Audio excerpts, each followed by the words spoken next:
Pemerintah wacanakan kenaikan tarif ojek online 8 hingga 15%. Rencana ini merupakan tindak lanjut atas tuntutan mitra pengemudi ojol dalam penyesuaian skema tarif. Kenaikan tarif diharapkan dapat meningkatkan kesejahteraan para pengemudi ojek online. Namun di satu sisi naiknya tarif berpotensi menyebabkan orderan menurun.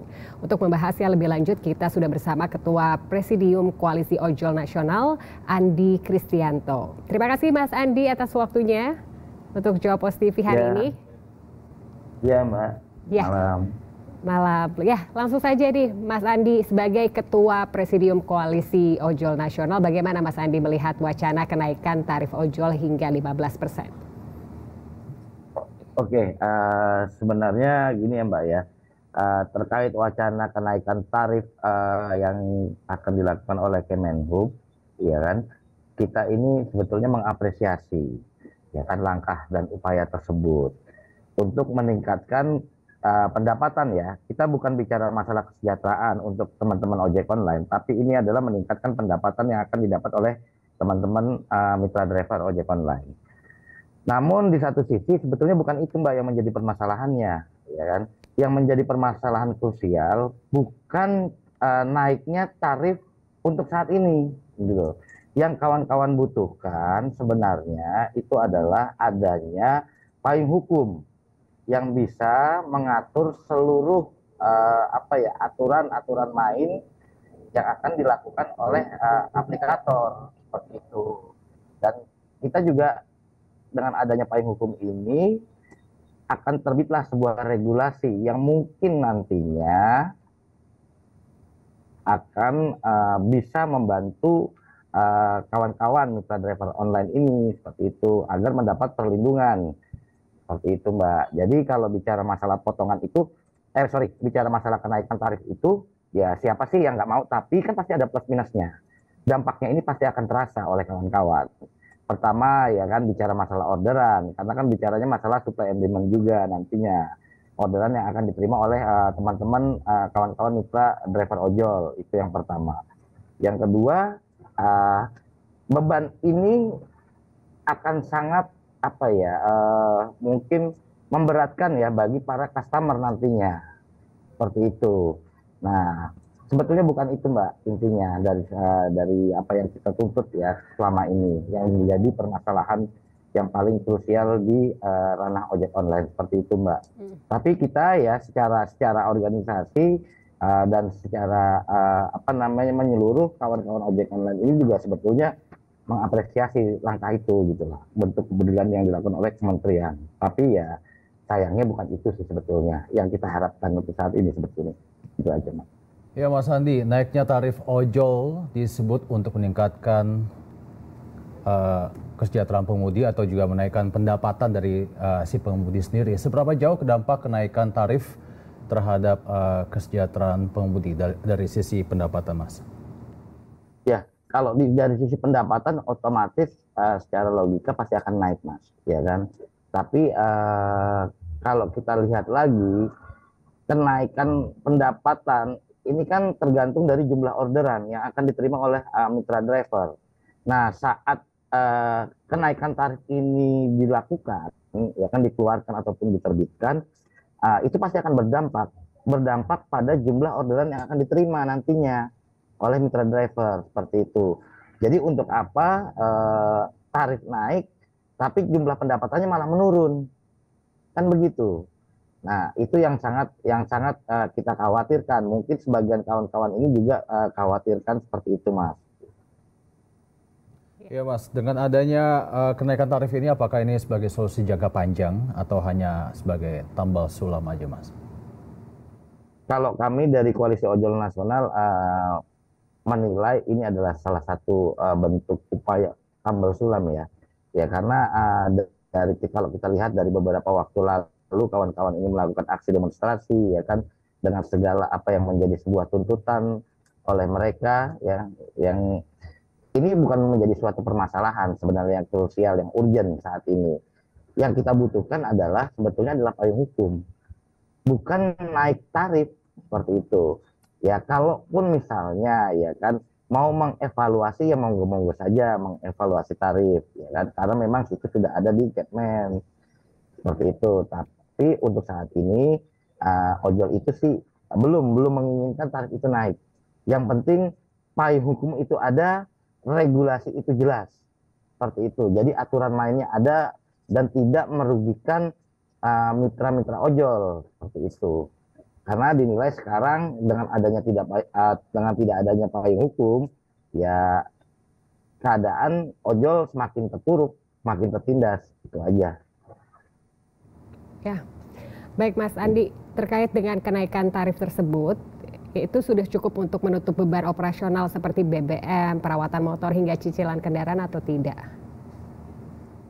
Ya kalau kita bicara masalah beban yang dikeluarkan, beban operasional yang dikeluarkan oleh kawan-kawan mitra driver itu, saya rasa dan walaupun dengan kenaikan sampai 30% pun juga tidak akan menutupi beban. Ya karena operasional kawan-kawan di lapangan itu cukup besar ya, cukup besar gitu. Jadi kalaupun kita menaikkan tarif, ya kan, menaikkan tarif misalnya tarif dinaikkan, itu juga belum tentu bisa menutupi biaya operasional kawan-kawan mitra driver seperti itu. Ya, jadi ditakutkan bahwa minat konsumen pun menurun ya dengan adanya peningkatan harga ojol seperti itu ya.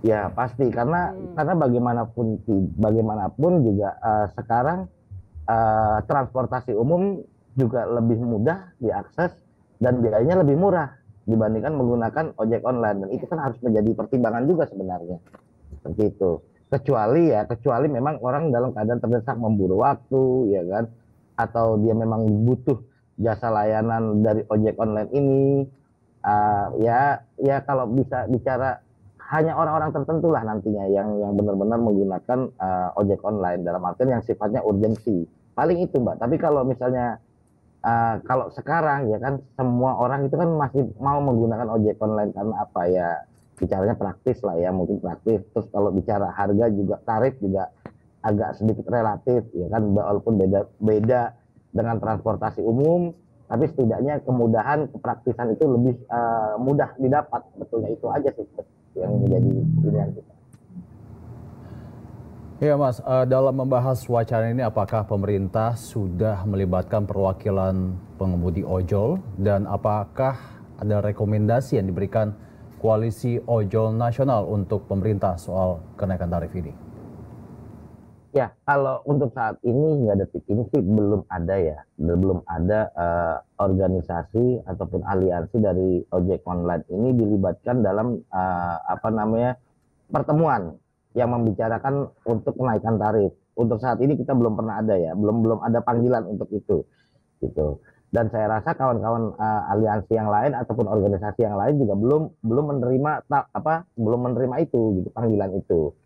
Nah, terus kalau bagi kami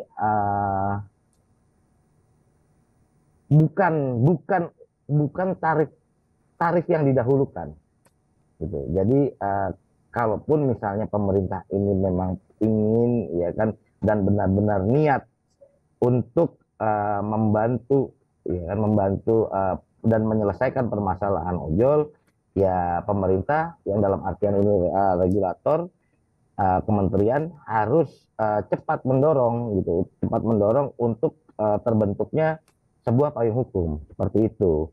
Jadi tidak dengan menaikkan tarif ini menjadi sebuah solusi, dianggapnya seperti itu. Tidak seperti itu, malah akhirnya bukan makin membantu kawan-kawan mitra driver, malah justru akan menjerumuskan seperti itu sih kalau menurut kami. Dan saran kami ya sebaiknya pemerintah lebih fokus kepada perumusan dan percepatan untuk perumusan sebuah payung hukum untuk ojek online. Itu aja sih kalau menurut saya. Ya, jika kita berbicara tentang payung hukumnya Mas, apakah bagaimana Anda melihat perintahan hukum dan status kerja pengemudi ojol saat ini di mata negara Mas, dari segi payung hukumnya?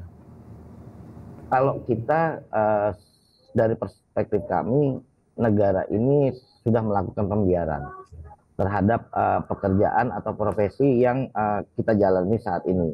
mungkin secara de facto negara mengiyakan, tapi secara de jure pemerintah atau dalam negara itu tidak memberikan perlindungan terhadap apa yang kita lakukan, apa yang kita kerjakan saat ini.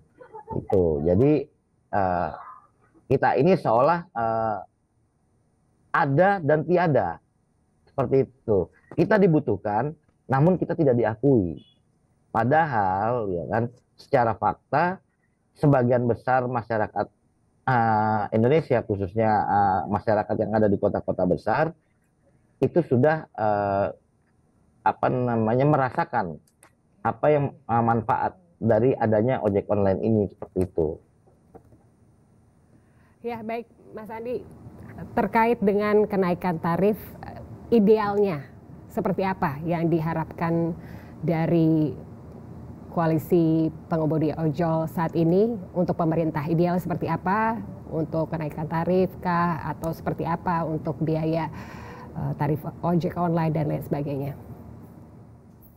Sebetulnya gini, tarif itu belum harus naik, ya kan? Kalau untuk kami ya sebagai pengemudi ojek online, sebetulnya skema yang lama, skema yang dibuat oleh aplikator dengan skema yang lama, dengan adanya pemberian insentif dan sebagainya, itu sebetulnya sudah bisa mengcover biaya operasional dan kebutuhan sehari-hari mitra driver online.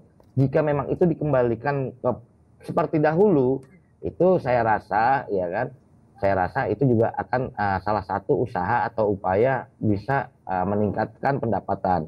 Dan selain itu, program-program yang dinilai merugikan mitra ojol, ya kan, ya kalau sekarang kan ada program layanan hemat ya dengan tarif antara 5.000 sampai 6.000 rupiah, itu sebaiknya ditiadakan. Apalagi kalau misalnya sampai ada yang namanya kita mendapat double order, ya kan, di satu sisi kita dibayar full, tapi di orderan kedua kita mungkin hanya mendapatkan biaya tambahan, mungkin kisarannya itu antara 3.000 sampai 4.000 rupiah itu. Dan itu tidak dilihat dari jarak pengantarannya, apakah itu dekat atau pengambilannya itu dekat atau jauh, itu tidak. Jadi seolah-olah hanya menitipkan lah ya, hanya menitipkan orderan itu untuk diantarkan ke customer yang kedua. Seperti itu. Jadi program-program yang seperti itu seharusnya ditiadakan, dikembalikan lagi, ya kan, kepada porsinya, ya kan, yang pada saat itu memang kita benar-benar merasakan, ya kan, merasakan. Dan itu pun saya rasa dan kami menilai itu adil lah, itu adil bagi kami dan bagi aplikator, seperti itu. Dalam artian kalau sekarang ini kan lebih cenderung aplikator ini kan terlalu banyak mendapatkan keuntungan, seperti itu. Itu menurut kami, ya kan, menurut para mitra driver. Tapi jika waktu awal ojol itu ada di Indonesia, itu saya rasa dengan skema seperti itu kita akan bisa beriringan lagi ya. Maksudnya ya simbiosis mutualisme aja, seperti itu. Baik, terima kasih Mas Andi Kristianto, Ketua Presidium Koalisi Ojol Nasional. Terima kasih Mas sekali. Terima kasih. Ya, sama. Ya, sama.